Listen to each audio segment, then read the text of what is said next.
Welcome. Today I want to talk about one habit that does not serve most of us well, and that is to always clean your plate. Fullness cues from your stomach, they exist to signal to your brain, stop eating, we've had enough.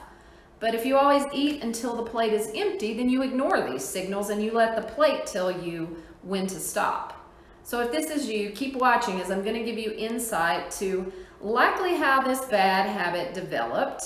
And more importantly, I'm going to talk about how you can stop this bad habit to feel better about your eating habits and better about your body. Stay tuned. Now, many eating habits developed in childhood. So of course we need to think back, and I want you to let me know in the comments how your parents enforced the clean plate club mentality. You have to clean your plate to get dessert, or you have to clean your plate to get seconds of something else that you wanted, like more mac and cheese. You have to clean your plate before you can leave the table. That's a common one. You took it, you eat it. So which of these did you hear from your parents? Or did you hear something else? Let me know in the comments below. Your parents now, most of them had good intentions with these rules. They were trying to teach you things like you should try new foods, you shouldn't waste food. They were trying to get you not to pass on veggies and then come down in an hour for a snack because you're hungry because you didn't eat all your dinner. But what they didn't realize that for some kids, I won't say all kids, but for some, making them clean their plate was something that would haunt them for a lifetime. It teaches you to ignore your body's fullness cues. So how do you know when to stop eating? Well, you stop eating when the plate's empty. Wrong answer. You stop eating when you're full or when you feel satisfied. In today's society, our portion sizes, they're ridiculous. Did you know that in the early 60s, a regular meal at McDonald's was a burger, fries, and a Coke? But guess what? The size was now the equivalent to a Happy Meal.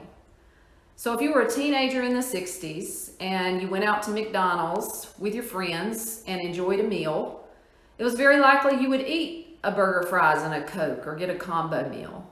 But that today would be considered the equivalent of a Happy Meal. Our waistlines have expanded over the years, in part because our serving sizes have expanded. So if you're still eating to clean your plate like you did when you were a kid, this can be a significant source of excess calories and a big reason why you gain weight or maybe why you can't lose weight. So let's take a look at how you can break this habit. And it is a habit. All habits follow this formula. There's a cue or a trigger, there's the behavior, and there's a reward. So let's think back. Think of yourself as an 8-year-old kid. The cue was dinner time. The behavior was that you clean your plate. What was the reward? Was it approval of your parents? Was it avoiding punishment from your parents? Was it that you got dessert or that you got to leave the table? What was your reward? Let me know in the comments. Fast forward till today. You're no longer 8 years old, so the rewards are not the same, correct? What I bet you will discover is that this is a habit you laid down as a kid. It was forced on you by your parents. And today you still repeat those same patterns, despite the fact that the reward is absent. In fact, cleaning your plate is detrimental to your health. Often it leads to you feeling stuffed, and it may lead to you feeling guilty as well. So the next time you eat, here's what you do. Pay attention to when your stomach tells you, I'm full, let's stop. If there's more food on your plate, then ask yourself, why do you feel like you need to eat it? What's the answer? What comes up? And then ask yourself, is this your 8-year-old self answering this question, or is it your adult self?